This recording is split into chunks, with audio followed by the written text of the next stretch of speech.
Nabi memberikan 3 amalan utama.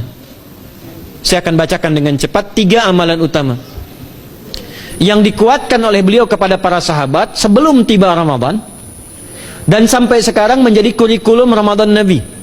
Jadi kalau ibu bapak ingin mengeluarkan kurikulum Ramadan Nabi, nanti bikin agenda saat Ramadan ya, supaya nggak pusing nanti kalau masuk hari pertama apa yang dikerjakan, hari kedua apa yang dikerjakan, subuh apa, siang apa, sore apa. Cuman nanti saya berikan 3 yang pokok ini. Ada 3. 1, meningkatkan sholat. Saya ulang ya, meningkatkan apa? Sholat. Kalau meningkat secara singkatnya berarti bertambah dari yang sekedar fardu, tambah dengan apa? Sunnah. Maka dari sekarang keluarkan semua jenis sholat-sholat sunnah. Keluarkan dari sekarang apa saja, siang dan malamnya. Yang rawatib ada berapa rawatib? Rawatib 12. Ya, rawatib itu yang melekat dengan sholat fardu dan menentukan untuk memperbaiki sholat fardu. Menambah. Jadi kalau kurang khusyuk ditambah dengan sunnahnya disebut rawatib. Bisa sebelum, bisa setelah sholat fardu. Ada 12 dari hadis Nabi sallallahu alaihi wasallam. Man shalla isnatai asyrata raka'atan, siapa yang sholat 12 rakaat fi yaumin wa lailatin, yang mengiringi sholat fardu siang dan malam. Ya, bunyalahu bihinna baitun fil jannah, maka akan dibangunkan baginya satu rumah di surga kalau konsisten menunaikan 12 itu sampai meninggal dunia. Sahabat yang mendengar itu mengatakan kompak semuanya, sejak mendengar hadis itu kami usahakan istiqomah sampai meninggal tidak meninggalkannya. 12 itu 2 sebelum subuh, cepat.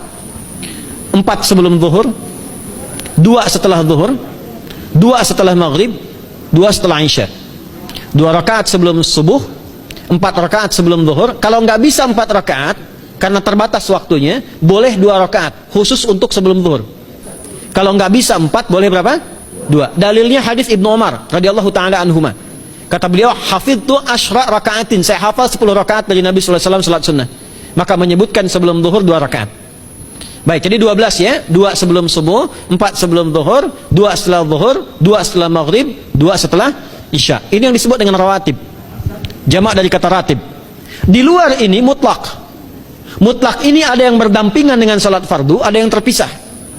Contoh yang berdampingan, 4 rakaat sebelum asar. 4 rakaat ini bukan disebut rawatib, tapi salat mutlak. Cuma waktunya berdampingan dengan salat fardu. Jadi dia nggak memengaruhi salat fardu, cuma punya keutamaan sendiri.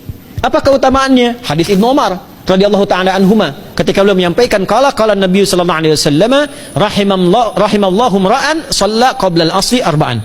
Allah akan menambahkan rahmat pada orang yang terbiasa salat 4 rakaat sunnah sebelum salat asar. Jelas ya? Baik. Kemudian apalagi setelah itu? Salat di antara 2 adzan dan 2 adzan ini, adzan dan iqamah. Ya, di antara adzan dan iqamah. Tahiyatul masjid. Apalagi misalnya salat duha.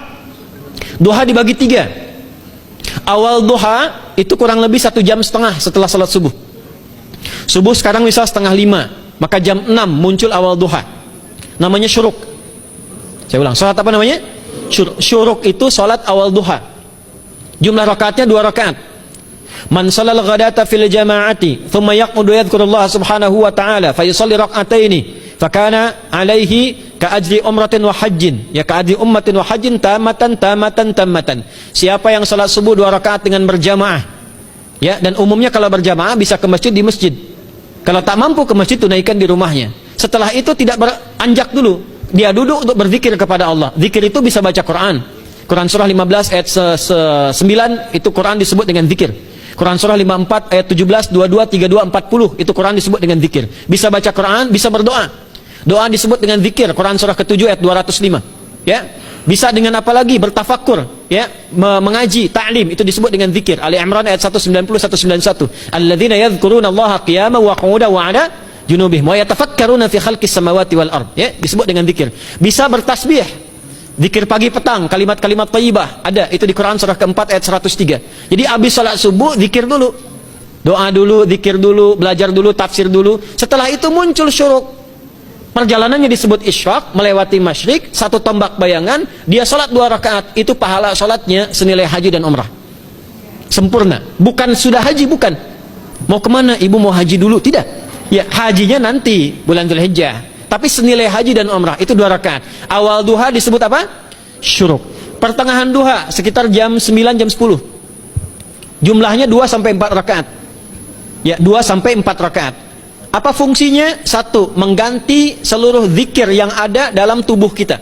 Mata berzikir, telinga berzikir, lisan berzikir, bisa diganti dengan 2 rakaat duha. Itu waktunya pertengahan duha, kurang lebih dari jam 8, 9, 10 lah, kurang lebih 3 jam itu ya.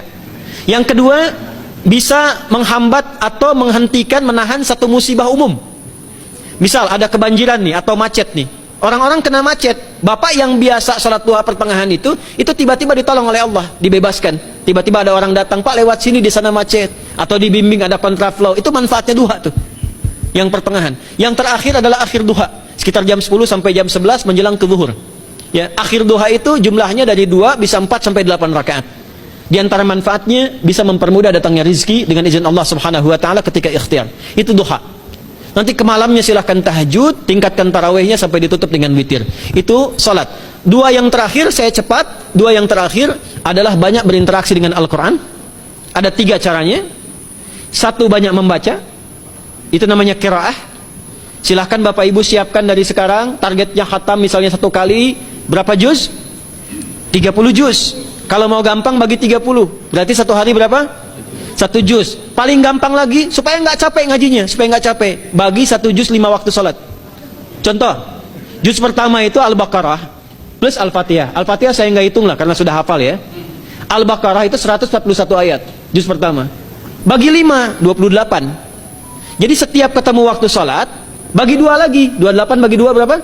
14. Sebelum sholat baca 14 ayat, setelah sholat baca 14 ayat. Itu 14 ayat tuh paling-paling nggak nyampe 5 menit Bu Pak. Kalau investasi 10 menit setiap waktu sholat, bagi 2 kita baca 14 ayat, itu insya Allah selesai Ramadan khatam Quran. Itu udah rumus. Ya, tidak cukup dengan amin, siapkan dari sekarang. Siapkan. Ya.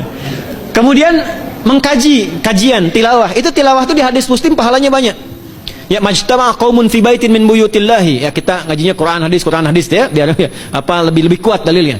Majtama'a qaumun fi baitin min buyutillahi yatsluna kitaballahi wa yatadarasuna fima bainahum. Ya, siapa yang bisa tilawah Quran, ngaji, tafsir, keluarkan misalnya untuk Ramadan 10 hari saya pengen tahu Al-Fatihah. Itu ketika dilakukan punya 4 keutamaan. 1, ghasyiyatuhum rahmah. Selama ngaji rahmat Allah dibentangkan. Kalau pengen doa cepat dikabulkan, kalau istighfar diampuni. Yang kedua, awas ini nazalat alaihimus sakinah, diberikan ketenangan dalam jiwa. Bapak Ibu pengen di rumah tangga nyari sakinah, isi dengan Quran di rumah.